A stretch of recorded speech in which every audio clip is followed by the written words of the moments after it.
Bismillahirrahmanirrahim. Assalamualaikum warahmatullahi wabarakatuh.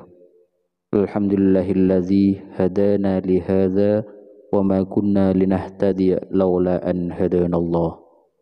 Asyhadu an la ilaha illallah wahdahu la syarikalah wa asyhadu anna Muhammadan abduhu wa rasuluh la nabiyya ba'dah. Halo sahabatku pemirsa YouTube yang dirahmati Allah.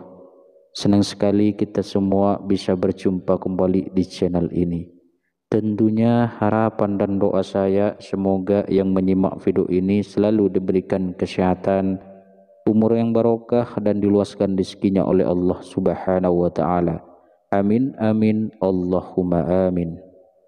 Sahabat beriman yang dirahmati Allah Subhanahu wa taala, salat subuh merupakan salah satu salat wajib yang mempunyai daya tarik tersendiri di antara salat wajib lainnya. Meski kita semua tahu masing-masing salat wajib mempunyai keutamaan sendiri-sendiri, akan tetapi ada keutamaan istimewa di dalam salat subuh. Hal ini disebabkan karena nilainya yang tinggi dalam syariat. Rasulullah Shallallahu Alaihi Wasallam mengetahui bahwasanya waktu subuh adalah waktu yang sulit. Rasulullah Shallallahu Alaihi Wasallam mengetahui bahwasanya waktu subuh adalah waktu yang sulit. Apabila seorang muslim dibiarkan begitu saja, sudah pasti akan memilih untuk mengistirahatkan dirinya sampai matahari terbit.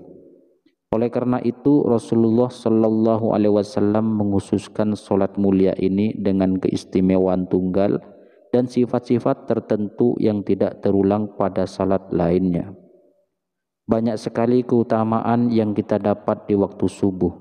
Salah satu keutamaannya adalah Rasulullah Shallallahu Alaihi Wasallam akan mendoakan umatnya yang bergegas melaksanakan sholat subuh tepat waktu. Sebagaimana yang telah disebutkan dalam hadis, "Ya Allah, berkahilah umatku selama mereka senang bangun subuh." Hadis riwayat Tirmizi, Abu Daud, Imam Ahmad dan Ibnu Majah. Jika Rasulullah Shallallahu Alaihi Wasallam yang berdoa, maka tidak akan ada hijab atau penghalang di antara beliau kepada Allah. Karena kita semua tahu Rasulullah adalah orang yang secara jasadiah paling dekat dengan Allah. Pada hadis lain Rasulullah Shallallahu Alaihi Wasallam pernah bersabda, "Barang siapa menunaikan sholat subuh, maka ia berada dalam jaminan Allah.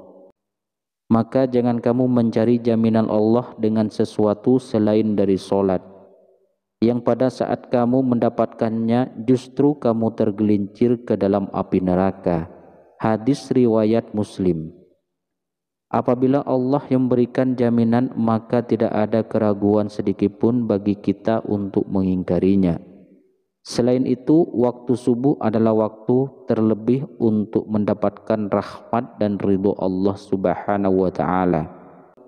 Di dalam Quran surat Al-Kahfi ayat 28, Allah Subhanahu wa taala sudah berfirman, "Dan bersabarlah kamu bersama dengan orang-orang yang menyeru Tuhannya di pagi dan senja hari dengan mengharap keridhoannya.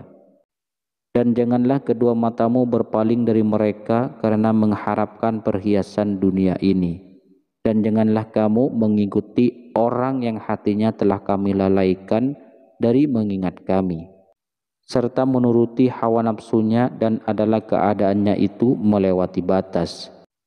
Dari ayat tersebut dapat disimpulkan bahwa apabila kita bersabar dan terus mengharap ridho dari Allah, maka insya Allah akan memberikan kenikmatan yang tidak pernah terpikirkan oleh kita. Dan Allah menegaskan kenikmatan ini hanya akan diberikan kepada hambanya yang selalu mengingat Allah. Bahkan kenikmatan yang diberikan oleh Allah dapat dikatakan melebihi dunia dan seisinya.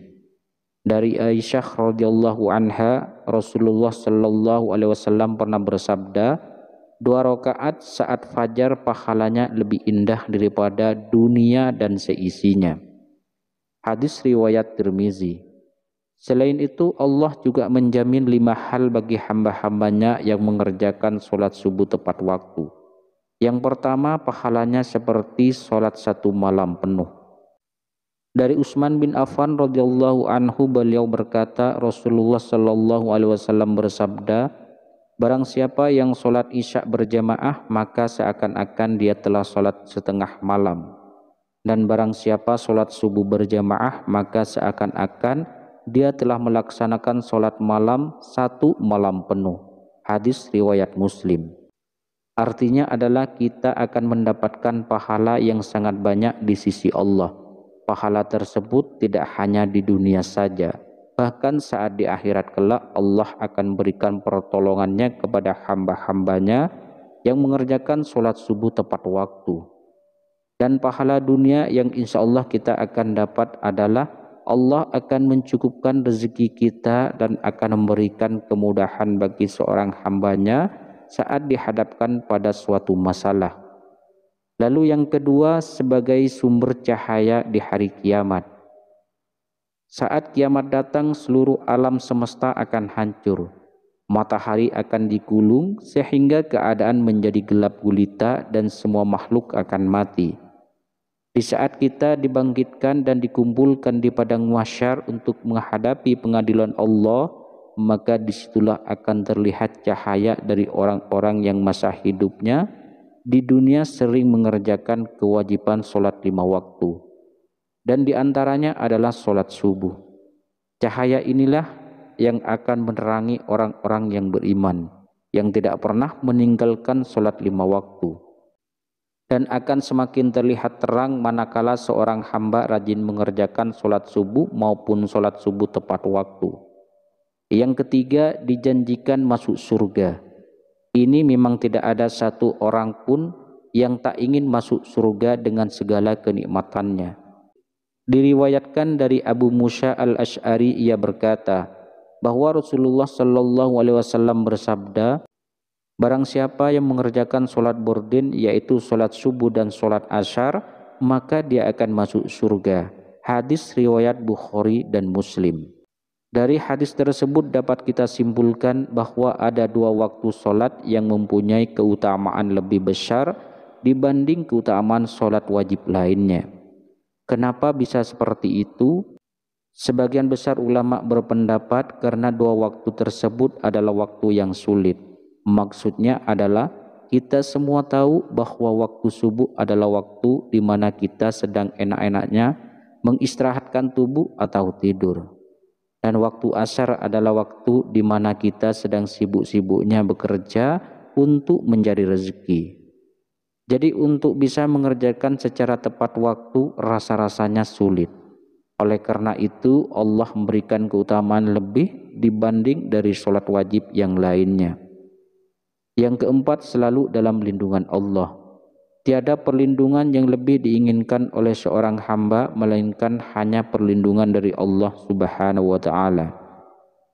Karena dengan mendapatkan perlindungan dari Sang Pencipta, maka sudah dipastikan hidup seseorang akan selalu diselimuti dengan ketenangan dan tidak akan pernah takut dengan apapun, baik harta, jabatan, keluarga, bahkan dari kejahatan yang disebabkan oleh manusia.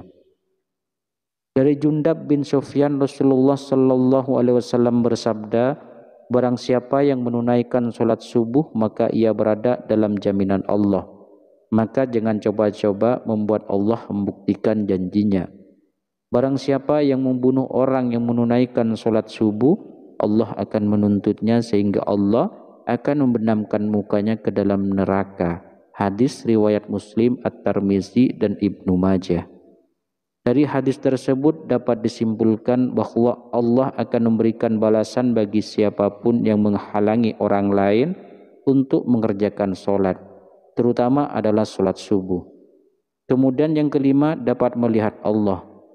Siapa yang tak ingin bisa melihat Allah, pencipta alam semesta dan seisinya secara langsung? Rasa-rasanya tidak ada satu manusia beriman pun yang tidak ingin melihat Allah.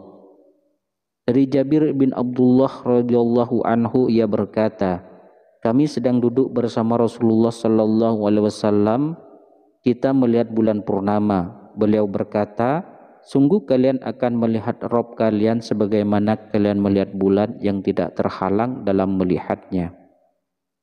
Apabila kalian mampu, jangan kalian menyerah dan melakukannya solat sebelum terbit matahari dan solat sebelum terbenam matahari. Maka lakukanlah. Hadis riwayat Bukhari dan Muslim. Sahabat beriman yang dirahmati Allah, beruntunglah bagi orang-orang yang beriman yang selalu menjaga solat 5 waktunya, terutama solat subuh dan asar. Semoga kita semua sebagai umat muslim bisa menjadi salah satu hamba yang mampu melihat Allah secara langsung. Amin ya rabbal alamin. Sahabat beriman, mungkin itu saja yang bisa saya sampaikan pada pertemuan kali ini. Semoga bermanfaat bagi Anda, keluarga Anda, dan juga orang lain. Assalamualaikum warahmatullahi wabarakatuh.